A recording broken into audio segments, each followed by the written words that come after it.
When I say the word Egypt, what comes to mind? Pyramids, probably. It's one of the things that everybody in the world knows, the great pyramids of Egypt. Pharaohs, the concept of a pharaoh. People have an idea of what that is. And as Christians, a lot of times, the first thing we go to is the children of Israel in captivity, the Exodus, right? That's what we go to because Egypt was the place that happened. There's a lot of different things that occur when we say the word Egypt. For the people in the ancient times, the word Egypt didn't mean the Pharaoh. It didn't mean the pyramids. And I honestly didn't even mean the Exodus to people. What the word Egypt meant was the Nile River. The Nile River was Egypt. Egypt was the Nile River. The Nile River is a river in Africa. It runs about 4,132 miles. It's one of the longest rivers in the world. It cuts through the harshest desert, hot desert in the world as well, the Sahara Desert. It's a river that runs through this area that is void of vegetation or life, really. It floods about 3 times a year, or 3 months out of a year. And it creates what we know as the Nile Delta. And because of all those things, it became, and it was, the center of Egyptian life. It was the being of Egypt. The Nile River was extremely important because without the Nile River, all of that green that you see on the map wouldn't exist. Because what would happen was in the 3 months of the year that would flood, what would happen is in the highlands of Ethiopia, there's a bunch of volcanic rock, a lot of lava flows and things that occurred over there, but then there was a monsoon season that would happen in these 3 months. What would happen is that the monsoon would come in and wash all of that sediment and all the dirt and all the great things that happens at a volcanic lava flow area, and it would take it all down the Nile River. The tributaries would pull all that soil, all that great sand and dirt, and create an oasis along this river for about 20 miles on either side. Because what would happen is the Nile River would flood for those 3 months. And those banks would push out so far, about anywhere from 5 to 10 to even 20 miles outside of its banks. And so what would happen is that the water would push all that sediment out there, and then it would dry up and leave behind this amazing soil. Create an oasis that people could survive, people could live, people could thrive here. And so Egypt became enamored with this river. It became the center of life, and so much so that the people that lived there were a superpower in ancient times. It also afforded great trade routes because they were able to trade across a river as opposed to across land, which was a lot harder to do, to trade across land than it was to go up and down a river. So the Nile River, the center of Egyptian life, became honestly the center of the world. And this is where our story begins, is the Nile River. You know, the story we talk about a lot of times in the Bible and what happens in Genesis happens just north of this area. But the story kind of shifts to this Egypt, this area that worships a river, basically. Because a man named Joseph was sold into slavery. He became second in command in Egypt. You can read that story in Genesis. The later chapters in Genesis. It's a great story. It's a great thing to look at. But this is where the Israelites end up. Because it says in Genesis chapter 47, then Pharaoh spoke to Joseph, the man that became second in command in all of Egypt. He said, your fathers and your brothers have come to you. The land of Egypt is before you. You have your fathers and your brothers dwell in the best of the land. Let them dwell in the land of Goshen. And if you have any competent men among them, then make them chief herdsmen over my livestock. And so you skip down to verse 11, it says, and Joseph situated his father and his brothers and gave them possession in the land of Egypt, in the best of the land, in the land of Ramses, which is another name for Goshen, as Pharaoh had commanded. Then Joseph provided his father and his brothers and all his father's household with bread according to the number of their families. So as we jump into this story, Joseph is given the ability to give his father and his brother the best that Egypt has to offer. Now, it may just be me, but I honestly never really thought about what that meant. I just kind of skimmed over this part. Because it just, you pick some land and you put your family on it. That's what Pharaoh's letting him do. But he says, the best of the land. Best. The land of Goshen was the best that Egypt had to offer. And we're talking about an area that was a superpower because of their ability to have this miracle soil, if you will. This black dirt that created all sorts of life there. And Pharaoh says, you get the best for your family. The Nile Delta was that area. The eastern lower Nile Delta. And I say lower, I don't mean down low on the map. I actually mean towards the Mediterranean Sea, which is on the upper side of this. So this whole area, that's not what I went to do. This whole area is the land of Goshen. We're talking about 2,200 square miles. It's about the size of New Jersey. That was kind of the rough estimate of the land of Goshen. And if you notice, this Nile Delta, everything just, you come down the river and everything stays kind of in that area. Even the flooding stays in that area. It follows the route, but then you get to the Nile Delta and then just goes. And imagine all that dirt, all that amazing soil, creating an environment that is perfect for growing crops, for feeding livestock, for having all sorts of game and wildlife, things that you can eat, just the best that the world could offer there. And that's where Joseph was able to put his family.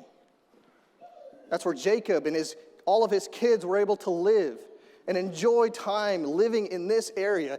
It was amazing farmland and pasture land, rich soils, and it was given to the Hebrews. These Hebrews were, as you saw in the previous verses, they were shepherds. Not only were they shepherds, but because it was pasture or farmland as well, they were also able to be farmers and grow grain. And you are able to watch, or you're able to see the fact that they can do all sorts of things because they're in this area that can do all sorts of wonderful things in the soil. Well, okay, that's awesome. That's great. But what did that look like? Think about what did it actually look like? I kind of just think normal land that we have here, nothing all that fancy, right? Just land. We're pretty blessed in America to have this, but I want you to imagine with your mind, this is 5 miles away from you, 2 miles away from you, within eye shot. There's a desert right there that if you spend too much time in, you die. They got the best of the land. Well, you know, I mentioned before, for about 3 months out of the year, it floods. The inundation is what the ancients called it. That's what the people would have called it then, the inundation, because it's all of a sudden just poof, water everywhere. Well, it kind of messes up your plans if you're a farmer, right? Kind of messes up your plans if you're herding livestock and you have your sheep up to their neck in water. So what would happen in those times of flooding? Well, because of Joseph, because of the goodwill that was created by Joseph, the people were moved into cities. Now, this is talking about Egyptians. And the Egyptians sold this land during the famine to Pharaoh, and Joseph used that time to move people into cities because the famine wouldn't allow people to grow things. So Joseph, in I don't know what word I'm looking for. In essence, I think is the word I'm looking for, gave them work, gave them things to do. But that also worked really well during the inundation period because these farmers, these shepherds couldn't do anything. So they had to have something to do. And so Pharaoh or Joseph, and we're going to move into this, but Pharaoh becomes the person who says, you know what? Hey, I've got things I can do. You know, you see those great pyramids back there? I've got other things like that I could have you build for me. You know, I've got temples. I've got tombs. You know, eventually my tomb's got to be built. You can help me build that. And you find back in the 1920s, there was a place called the Village of Truth. Village of Truth, which was across the river from the religious center of Egypt called Thebes. This is where all the gods were worshipped and things like that. And across that's where this village was. And the purpose of this village was to build tombs, to build temples. And the Valley of the Kings, which I can't show you very well, but right in this area, a place called the Valley of the Kings, and that's where all the tombs for pharaohs in the New Kingdom. We're not talking about the ones that went in the pyramids and things. We're talking about the New Kingdom. This is where they were buried. Was in this place called the Valley of the Kings, and across or in that area was this place called the Village of Truth. And it was an amazing find because what they found was these were actual villages of ordinary life for Egyptians in the area. Just ordinary life of people that were tomb builders, carvers, painters, trades, things like that just work. Normal people work. He wasn't a pharaoh, wasn't a priest, just normal people. And what would happen is when they were building these tombs and carving the temples and things like that, what would happen is that a lot of pieces would fall off of the rock. And the people that were doing these things would write on these. And so you had thousands and thousands of shards and pieces of rock that had writing on it of normal daily living life in this area. And what was fascinating about it is there was a lot of Semitic names discovered on these rocks, on these shards. Ancient Semitic names was an earlier form of Hebrew. It was a root language to where the Hebrew language comes from. Am I saying this exact location is where the children of Israel, what they would have done during the inundation? No, I'm not saying that. I can't say that definitively, but it would have been something like this in the area. Because they helped build cities. They helped build Pi and Ramses. You can see that in the text in Exodus. But they helped do this building. But you know, not everybody was a carver. Not everybody was a skilled laborer that could actually cut into and design and things. Some of those people that couldn't do that, they had to make bricks. They had to make mud bricks to build these houses that you see over there, the living spaces for these people. And so they would make bricks out of mud and straw. And that would be part of their task. So 3 months out of the year, 3 to 4 months out of the year, they were able to do this while they couldn't farm, when they couldn't watch their sheep and their livestock. What was amazing is you read on these pot shards, these pieces of rock, that these men worked for Pharaoh. And Pharaoh gave them these jobs, and there was an upper middle class type lifestyle. The pay would have been in food, would have been in things like wine and beer and things like that they were able to get as payment. It wasn't a whole lot of money that was given, but it was more of a barter system that would occur. And they would live in places like this, because like I said, this was across from where they were working, about a mile away. And so they were able to live in a place that had a front room. You know, let's say you're an Israelite, and you're saying, okay, sounds great, I can work, I can dig a tomb, but where am I going to live? You're pulling me away from the amazing best land that you have to offer to work in a desert. What am I going to do? Where am I going to live? So Pharaoh creates these towns, these little villages. He says, you know what? I've got these buildings that I have that have a room, 3-room bedroom, or 3-room apartment, if you will, little condo. You can live here. You like that, didn't you, Tyler? You've got a front room where you get to have time with people. You have your middle room, and then you've got your bedroom, and then behind it you got a kitchen. We're talking about nomadic people who have a tent to live in. And you're saying, I can build you, and I have built you guys places to live. That's pretty awesome. Doesn't look like much to us in America, but guess what? That would have been pretty amazing for them. Okay, what am I going to do for food? Well, you know what? I'm going to provide that for you. Joseph provided bread for his father and his family, and that was what would happen. The Pharaoh would provide food, and that would be part of your pay. Okay, well, the work's got to be pretty rough because you're making me work out in the desert, right?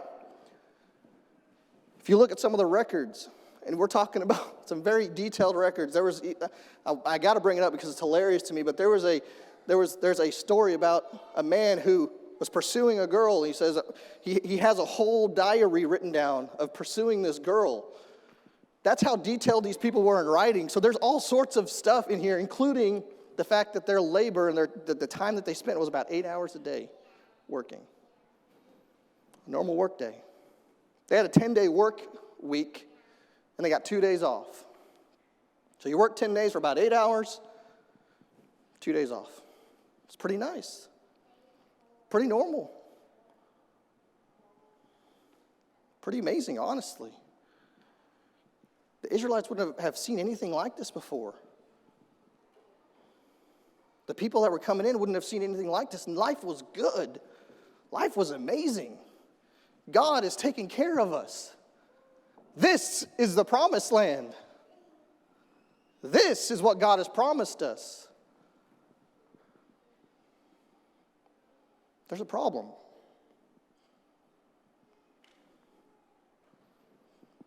The Egyptians didn't like them a whole lot, right? But they did amazing in that land. Israel dwelled in the land of Egypt in the country of Goshen, and they had possessions that grew and multiplied exceedingly. Josephus, which is a Jewish historian, writes that the Egyptians had become very ill-affected toward the Hebrews and touched with envy at their prosperity. For when they saw how the nation of the Israelites flourished and were becoming eminent already in plenty of wealth, which they acquired by their virtue and natural love of labor. The Israelites loved to work, and they were good at it. And they were taken care of for it, and they were very prosperous. The Egyptians weren't great fans of them.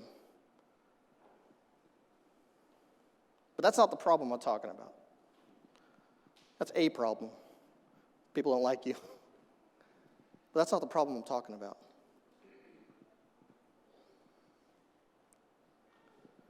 Judges chapter 24, verse 14, therefore fear God, fear the Lord, serve him in sincerity and truth, put away the gods which your father served on the other side of the river and in Egypt. Serve the Lord. See, the problem with Egypt was the Nile Delta, the Nile River was everything. The Nile River was God. Pharaoh, who controlled what happened here, he was God. He made all things happen.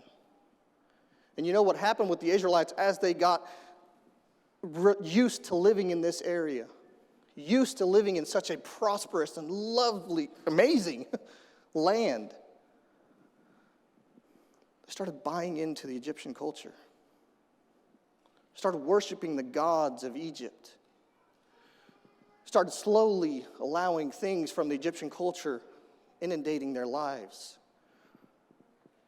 You know, the record for how long the children of Israel were in Egypt ranges from about 430, which you can find towards the end of Exodus, and then also in Galatians it says 430 years from the time of Abraham to the Exodus, so it's kind of not really sure how long they were actually in the land of Egypt. The best estimations anywhere from about 190 to 250 years. Do you realize the United States, Marianne is really excited about this, but you realize the United States is about to hit 250 years of being a country? So we're talking about muskets with black powder musket loaded guns to now. That's the time frame we're talking about that the Israelites would have been in Egypt, roughly. over 200 years, God is forgotten. Over 200 years, the children of Israel who put their faith and their trust in the Most High God, Jehovah God, who took care of them in the land of Canaan, they don't know who he is. But they do know these gods. And they know him well. They know who Pharaoh is because he gives them everything. He takes care of them. He gives us jobs when I don't have anything to do. He provides me food. He gives me beer. He gives me wine. He gives me all of this stuff that I want. I love this guy. He's amazing. I'm not going to go through and try to name all these gods because I can't pronounce them well. But the one down here that you see, the one with the things coming out of his head, sorry, I don't know how to say his name. But anyway, that's the Nile River god, the god of the Nile River. You got Hecate up there with the frog head, god of fertility, god of prosperity. Geb, which is the god of the earth, the ground itself, the black mud that I was talking about earlier, that's him. Hathor is the god of livestock, and again, prosperity, things like that. Isis, I'm not going to say that one. The guy with the bug as a head. These are major gods in the land of Egypt. And Ra, we've heard that name before. Ra is a sun god. He controls the movement of the sun. These are the gods that these children of Israel worshipped and would have known and said, these are the ones that make life happen here in Egypt. And 100%, I believe that's actually true. I know that that's true because for 200 years, that's what I've been told. For 200 years, that's what I know. I've slowly let go of the God of heaven, and I've slowly pulled in the God that everybody else worships.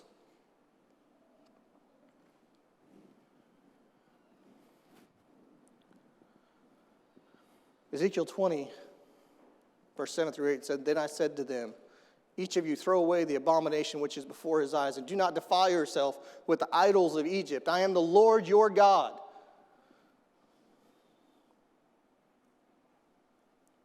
But they rebelled against me and would not obey me. They did not all cast away the abominations which were before their eyes, nor did they forsake the idols of Egypt. How sad that God's people, the people that he had saved, the people that he had said, Abraham, come out of this land and I'm going to take care of you. I'm going to provide for you. And they say, no, we're going to serve the gods of Egypt. You know, later into Exodus, the children of Israel throughout their wandering in the desert continually say things like, hey, I wish we'd have been back in Egypt. I want to be back in Egypt.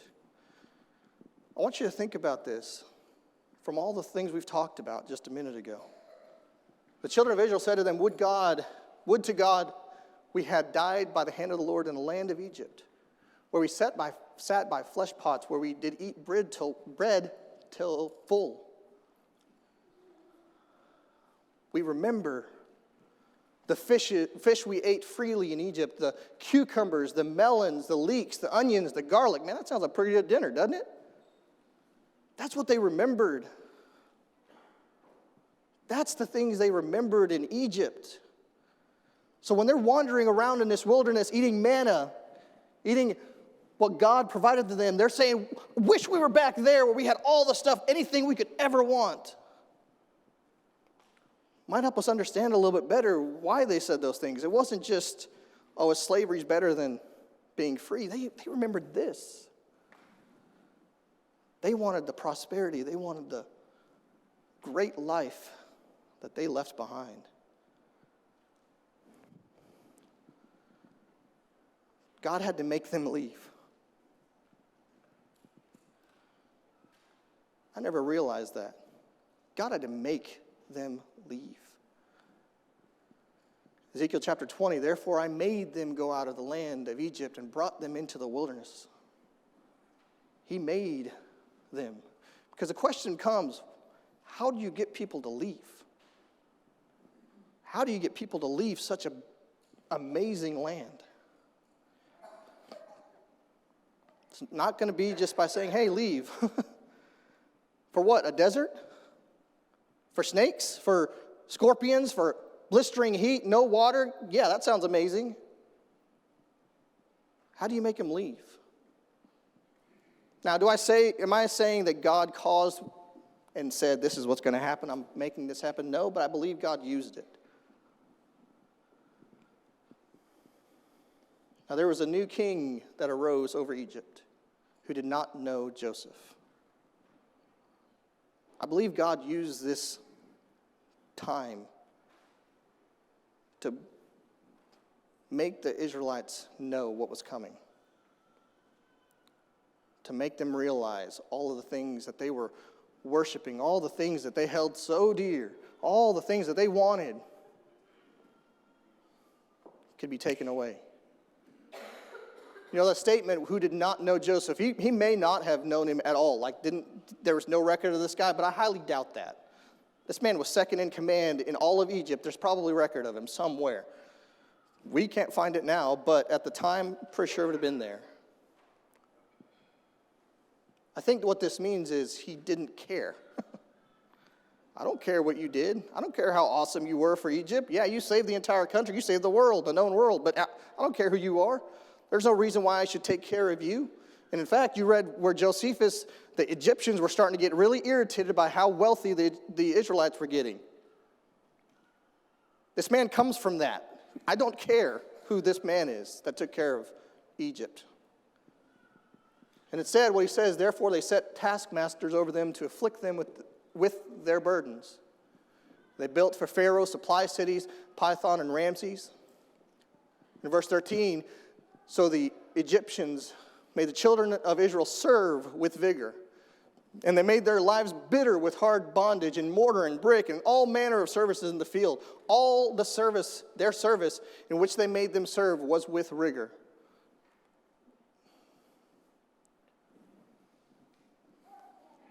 The easy life was over. The easy life was gone, where they could do whatever they wanted and work 8 hours and do whatever they wanted the rest of the time.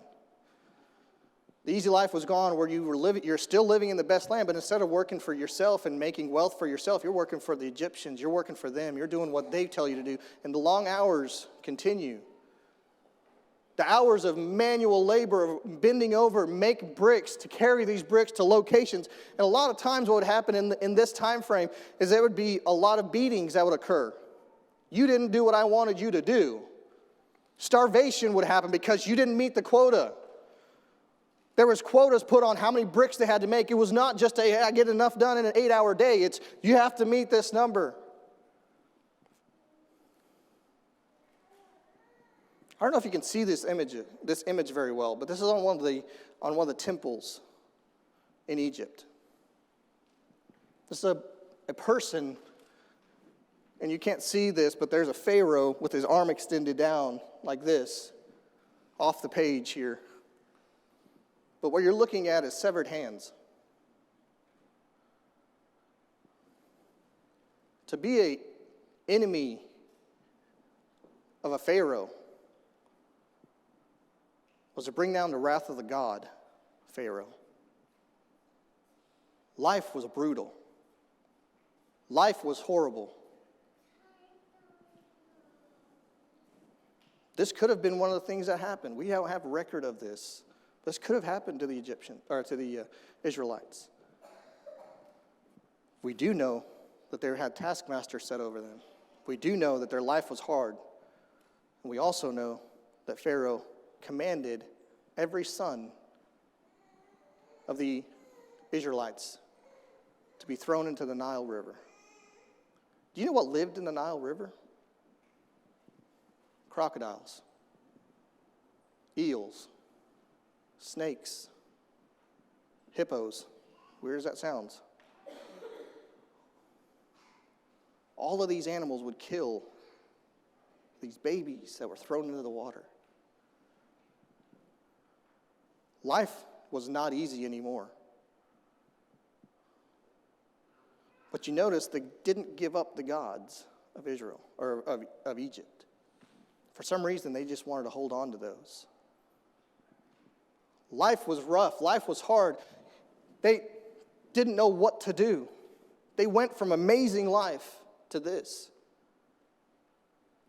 And they cried. Then the children of Israel groaned because of their burden, and they cried out. And their cry came up to God because of the bondage. The word ze'akah means to shriek from anguish or danger. It has some other meanings, but I believe that's what it's talking about here. To shriek with anguish and danger. Help! Help!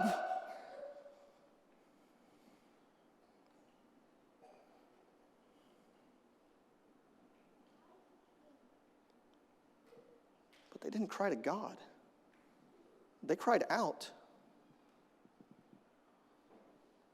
But God was so distant in their mind that they just cried out. God heard them, yes. We're talking about a people who for 200 years have lost sight of Jehovah God. They cried out for help, not knowing who to cry out for. They're hurting, but they have no idea who to go to.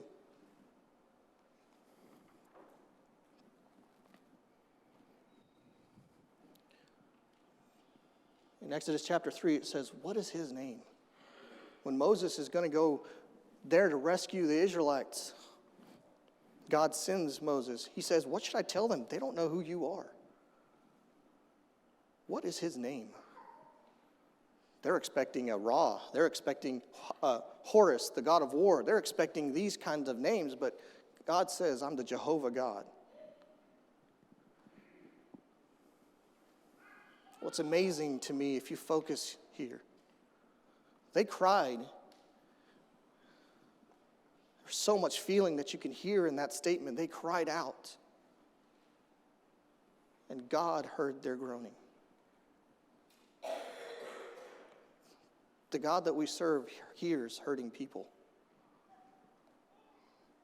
The God that we serve, if you cry, he hears it. We'll get to more of that in a minute, but God remembered his covenant with Abraham, Isaac, and Jacob. So God had made a covenant with him, with these men, to say, I'm going to take care of your people. Even these stiff-necked people who do not worship me, I promised you I would take care of them, and that's what he's going to do. But you know what's different than what he did in all of Genesis? He picked a partner. He picked somebody to work with on this. Because if you think about it, back in Genesis, in Genesis chapter 6, Noah is saved by God. Water on the ground, you get in a boat, I'm shutting the door. God had his hand in the entire thing, and he was the one who did it all. Abraham, he took him out of the land of sin and said, I am going to lead you, and I'm going to protect you. Isaac, same thing, I'm going to protect you. I'm going to take care of you. Jacob, same thing, I'm going to take care of you. I'm going to protect you. Joseph, same thing. But he doesn't just go in and vanquish the Egyptians. Instead, he picks a partner. He picks a man to help him do this task. We know his name. His name is Moses. But I want you to think about something when we think about Moses. We read the story about Moses, and we read this birth, and it's an amazing story because he's put into a basket, and then that basket's floated down the river. He's picked up by Pharaoh's daughter. Amazing, amazing story, right? Great. But I want you to think about something with Moses when he's an adult. There are 3 events that I want to touch on. Moses, as a man, saw an Egyptian beating a Hebrew. Saw an Egyptian hurting his fellow brother, and what does he do? He goes and kills this Egyptian. Takes care of the problem. He sees that Egyptian hurting a Hebrew. Then he's on the run because he killed a person, obviously, and the Pharaoh's not happy with that. And he runs to the land of Midian, and there are women or girls that are trying to feed their sheep at a well. And there's some bad shepherds that are just kind of mean, and they drive these women off. And what does Moses do? He defends Jethro's daughters. He goes in and says, drives these other guys away and helps them get water. And the verse here says he stood up for the daughters of Jethro.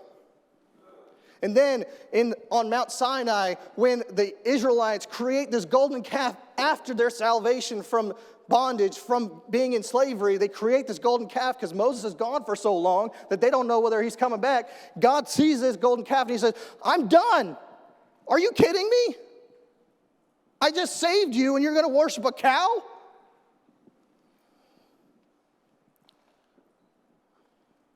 And God says, Moses, I'm going to make you the nation now.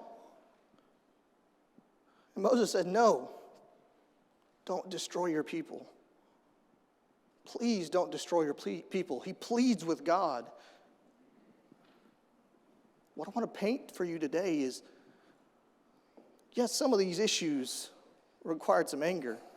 Killing an Egyptian takes some anger. But at the heart of this man was a heart that wanted to help hurting people. Was a man who wanted to help those that were wronged and needed help. There was some molding that needed to happen. So God said, you get to watch sheep for 40 years. Probably the same as Israelites. And he says, now I need you to come and help. I need you to come help save these people. God picked a partner that had his heart. Blessed be the God and Father of our Lord Jesus Christ, the Father of mercies, and a God of all comfort, who comforts us in all our tribulations, that we may be able to comfort those who are in any trouble, with the comfort from which we ourselves are comforted by God. God selected a man that had that same heart. Do you have that heart? Do you have the heart like God? To see somebody who's hurting and you don't turn the other cheek. You say, how can I help you?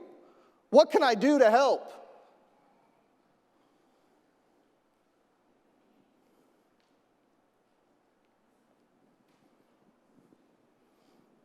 God says, I'm going to make you as God to Pharaoh. In essence, what he's saying is, you know what? What I want you to do is show me to this man Pharaoh. You are going to be like me to this man Pharaoh. Interesting to think, nothing's really changed, has it? What does God want from us Christians today? To show him to the world. To show him to those that are hurting. To show him to those that are in sin. Not a lot has changed, has it? So he's found the man to help him complete this task, and it's a man who follows after his own thought process and has the same heart as him. But guess what? You still got to deal with this. You got to still deal with the fact that these Israelites worship false gods. So what does God do? He has Moses help him with the 10 plagues. We know those 10 plagues, don't we? But I want to point out to you that these 10 plagues had more of a purpose than just 10 plagues and a nuisance to the children of to the Egyptians. Not only was it to show the Egyptians who was all powerful, but it was also to show the Israelites that the God of heaven, that the God that created all things is more powerful. Any of the gods that you think you have been serving for the last 200 years, the things that you can't let go of, is more powerful than any of those things. Let me go through these for you real quick. The Nile to blood. We talked about the Nile God, right? The Nile to blood showed that God had no power over the water. It was God of heaven who had power over that. The frogs, the fertility, the things that you want, all the things, they're a nuisance. They're a nuisance. Frogs are a nuisance now. Get rid of them. This God has no power. The dust to lice. Guess what? God tells Moses to strike the ground. The dust that comes up from the ground turns into lice. This God has no power either. He can't keep this from happening to us. Again, a nuisance. The livestock die. There was holy animals that died. Hathor, you have no power. The boils. Isis was a god of medicine. And all the people of Egypt had boils on them. This god of medicine couldn't do anything against that. Flies, again, a pestilence. You know, flies were also something that showed power. It was weird as it sounds. They were given, a lot of these warriors, Egyptian warriors, were given necklaces that have flies on them to show their prowess in battle. This fly god was a nuisance. Didn't help. God was more powerful than him. Hail, Nut was the god of the skies, the storms, things like that. He controlled and made sure that Egypt was safe. The hail and fire destroyed all the crops, destroyed everything. And then what didn't get destroyed by that was destroyed by locusts, which Seth was the god that kept all the locusts and pestilence away. Where are you, Seth? Where are you, Nut? Where are you?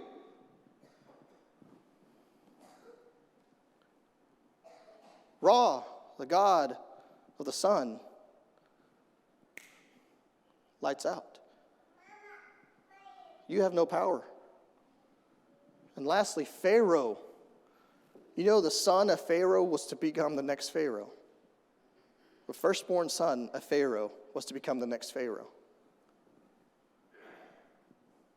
So the son of a god was to become a god, and he died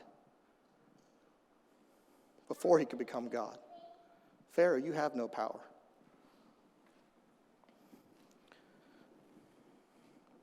One by one, the gods of Egypt are shown to be nothing more than an idol, an imagination,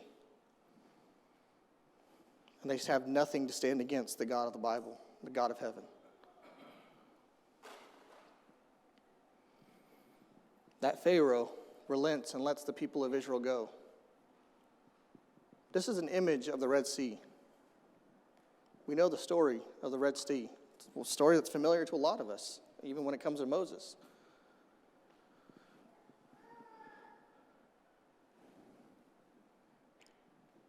When you think about the Egyptians chasing the Israelites, a thought comes to mind. Why would Pharaoh, after seeing all of this happen, why would he chase the Israelites? It says God hardened his heart. And I agree with that. Obviously, it's in the Bible. I agree. But from a human standpoint, why would he do that? There was a God I didn't mention. Hathor. No, not Hathor. Horus, sorry. Which is the God of war. The last-ditch effort of Pharaoh. I'm going to destroy these people that humiliated me.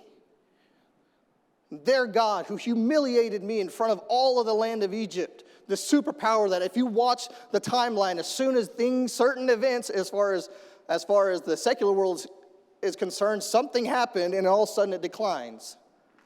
The superpower is humiliated. I've got one last chance. Horus is going to save me. He's going to be the one that shows how awesome he is. So Pharaoh chases the children of Israel. And I want you to think about it from the perspective of the Israelites. They've been set free out of the land of Egypt to go worship God. This God that, yeah, he did all these cool things. That's great. He saved us. But there's a lot of gods out there. He's just one of them that could have saved us. He just happened to be one, right? You see this army of 600 chariots at your tail. And you have an ocean in front of you. And you have an army behind you. And you know you're about to die. Because there's nothing that can fight the power of an ocean. And Moses stretches out his hand. And the Red Sea turns back on itself. And an east wind blows right through the middle of it. And there's dry land for you to walk across to get to the other side away from these. And guess what you're doing? You're sprinting. You're running because guess what? You got people behind you trying to kill you. And they're not here to just, I'm going to take you back into slavery. They're going to kill you. They're going to kill your sons. They're going to kill your daughters. They're going to make sure you didn't exist ever. There's so much fear. There's so much. You're looking behind you. You're watching this happen. You don't know what's going to happen. And you start walking into this dry land in the middle of an ocean. You're seeing these towers of water beside you and hearing the wind rushing through a wind tunnel. You have nothing to think about except for the darkness that's enveloping you as you're walking through this sea. You're left alone with those thoughts and the sound of chariots behind you and the men yelling and the neighing of horses as you feel all of this pushing on you.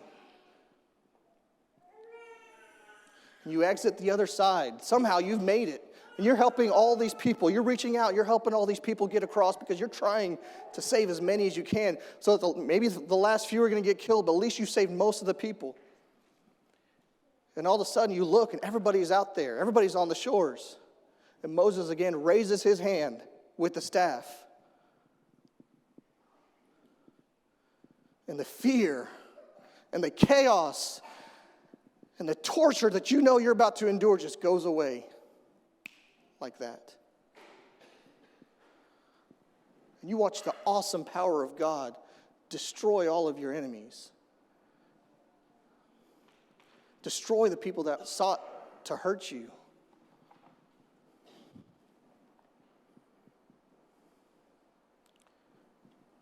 He is my God. He is my God. There is no God of the sun anymore. There is no God who rules over Egypt anymore. All of this is gone. There is only one God. Moses and the children of Israel sang this song to the Lord and spoke and saying, I will sing to the Lord, for he has triumphed glorious. The horse and its rider he has thrown into the sea. The Lord is my strength and my song, and he has become my salvation. He is my God, and I will praise him. My Father's God, and I will exalt him. There is no more forgetting who this God was that Abraham, Isaac, and Joseph and Jacob worship. They know who he is. He's the one that saves them. He's the one that provides salvation to them. Who brought them out of bondage into freedom. Yes, it's a desert, but it's freedom. Yes, it's going to be hard, but it's freedom. There's no more looking back over your shoulder. There's no more looking back at all the things that have happened to you. Because it's all been washed in the Red Sea and destroyed.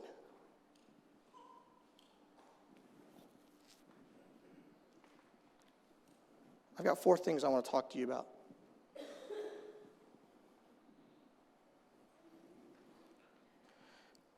When life is easy, it's easy to buy into the culture of the world. When life is good, it's easy to let things slip. Oh, I can give into the career God for a little bit. It's not going to hurt anything. I can give into the God of pornography. It's not going to hurt anybody. I can give into the God of alcohol and drugs and all those things. It doesn't matter. And eventually, 200 years later, you don't know who God is.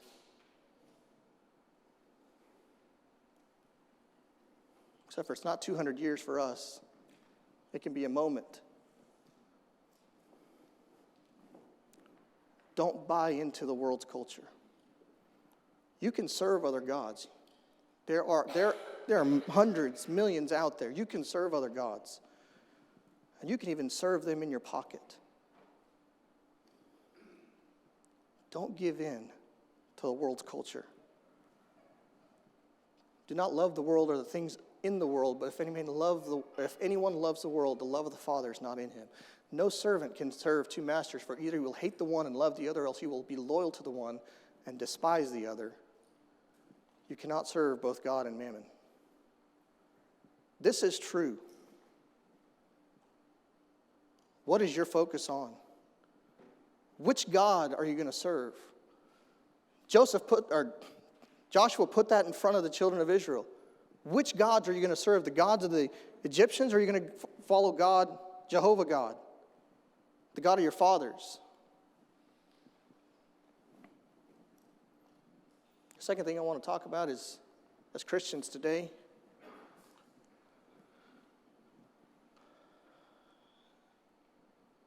do you hear the cry of the hurting?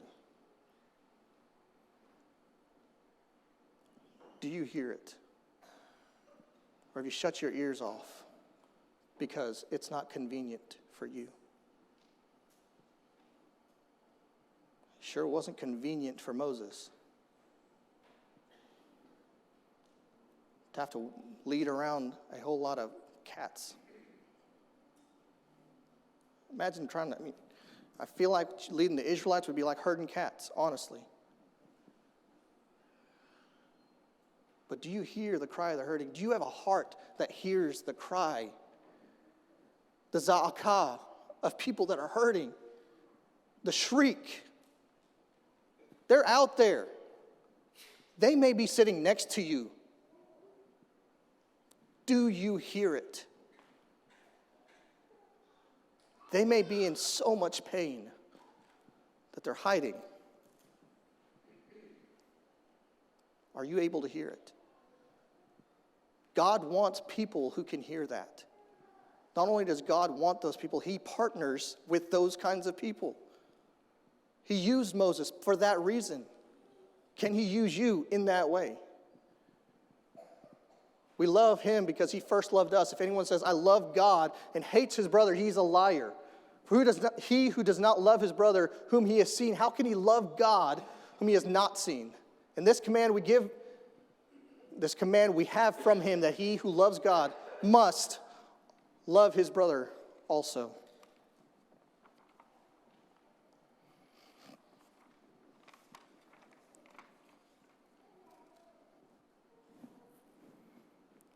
Moses, who had the heart of God, showed God to Pharaoh. You are to be as God to Pharaoh. And and on Mount Sinai, Moses stands before the children of Israel and he says, if you will worship and obey God, he will make you a people of priests. What's the role of a priest? To show God. To show God to the world. In 1 Peter chapter 2, verse 9, Peter says, you are a chosen people, a royal priesthood, a holy nation. Guys, as Christians, your role is to show God. Your role is to hear the hurting soul, and to save them, to help them, to show them God, to bring them to the God that will save them, the one that will show them that salvation can be had without holding on to your life that you let go or that you were tied to. Show God.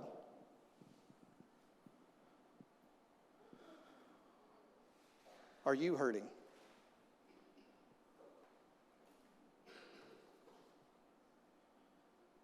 Are you hurting because you're caught up in sin? Are you hurting because you're not able to let go of this sin that you have in your life?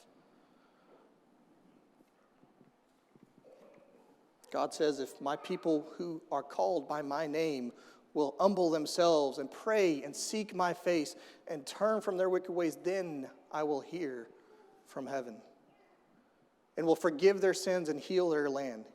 God wants to help you. But you have to humble yourself and you have to seek his face. You have to pray. You have to seek his face and change your life if you want him to help you. He will help, and he hears your cry. He hears that shriek that you give at night because feel so guilty about the sins of your life. He hears it. He knows it happens. But if you're unwilling to seek his help, that's all it's going to be, is a sound that he hears, not something that he can help you with. And lastly, don't lose your first love. The children of Israel, this story is amazing because it ends with them saying, "He is my God." They get it. There is no other God. He is the God. He is my God. They understand it right then. But what happens? They make a gold cow. They say, "Hey, look, this is God." What happens? They say, "Oh man, I wish we could go back to Egypt. We had so much that we had there. I want that." All of Judges is full of them following after and falling away from God. Don't lose your first love, which is God. Hold on to it. Don't lose that feeling you had. Do you remember that feeling you had? When you came up out of the water, washed and clean? Do you remember that feeling of exhilaration, of peace? Of peace and comfort that you had when you came up out of that water and you knew in your mind your sins were gone? Or have we lost it and fallen after other gods again? Revelation 2, verse 4, "I have this against you, that you have abandoned the love you had at first." I like the way it says it here in the ESV. You've abandoned it. God has never left you, but you have abandoned that first love. Make that right. If you need salvation, if you need the salvation that God, who provided that salvation to the Israelites today, he offers it to you in baptism. Christ does the exact same thing. He gives you that salvation, not only from your past, but also from the gods that you have served. Let go of those gods and serve the Most High God. Be washed clean. Or maybe you've done this and left your first love. Get it back. Get it back. Love God and say, "He is my God."